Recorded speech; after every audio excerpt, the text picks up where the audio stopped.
திமுகவை பொறுத்த வரைக்கும் ஹிந்துக்களுக்கு எதிராக, ஹிந்து பண்டிகைகளுக்கு எதிராக, ஹிந்துக்களுடைய உணர்ச்சிக்கு எதிராக இந்த மாதிரியான கீழ்த்தரமான தரங்கெட்ட கேவலமான செயலை செய்யறது இது முதல் தடவை கிடையாது. குறிப்பா நம்மளுடைய இளைஞர் அணியினுடைய சகோதரர்கள் அங்க போய் போராட்டம் செய்யறப்போ எங்களுடைய மாநில தலைவர் திரு எஸ்.ஜி. சூர்யா அவர்களை கைது பண்ணியிருக்காங்க. 144 அமல்படுத்தி இருக்கிறாங்க.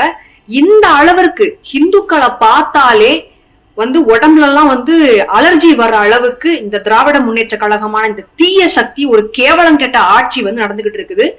ஒரு முறையும் திருப்பரங்குன்றத்துல இது முதல் தடவை கிடையாது. சமீபத்தில் நடந்த எல்லா பிரச்சனைகளும் மக்களுக்கு தெரிஞ்ச விஷயம்தான்.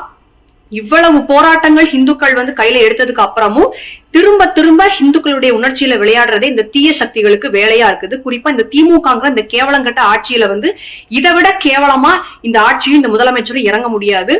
2026ஆம் ஆண்டு தேர்தல்ல திமுகவுக்கு அழிவு திருப்பரங்குன்றம் முருகருடைய வேளால, அந்த கூர்வேளால ஆரம்பம் அப்படிங்கிறது இதுல எந்த மாற்று கருத்தும் கிடையாது. இந்த அளவுக்கு இந்து விரோத ஒரு ஆட்சியை பாரதம் முழுவதும் எந்த ஒரு மாநிலத்திலும் இல்லாத அளவிற்கு இந்துக்களுக்கு ஒரு விரோதியாக, அதுவும் அறநிலையத்துறை இந்த மாதிரியான செயல்களை செய்யறது ரொம்ப ரொம்ப கீழ்த்தரமா கேவலமா இருக்குது. உங்களுடைய வேலையே நம்மளுடைய கோயில்களை பராமரிக்கணும், கோயில்களுடைய முக்கியத்துவத்தை நம்ம காப்பாற்றணும், அதுதான் உங்களுடைய வேலையே.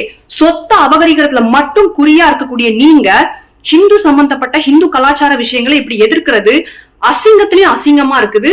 இந்த ஆட்சி நிச்சயமாக மாற்றப்பட வேண்டும். முருகனுடைய அருளால் 2026ல இந்த ஆட்சிக்கும் இந்த கேவலம் கெட்ட ஒரு திமுக என்கிற தீய சக்திக்கும் ஒரு முடிவு வருங்கிறதுல மாற்று கருத்தே கிடையாது. தர்மம் வெல்லும். நன்றி.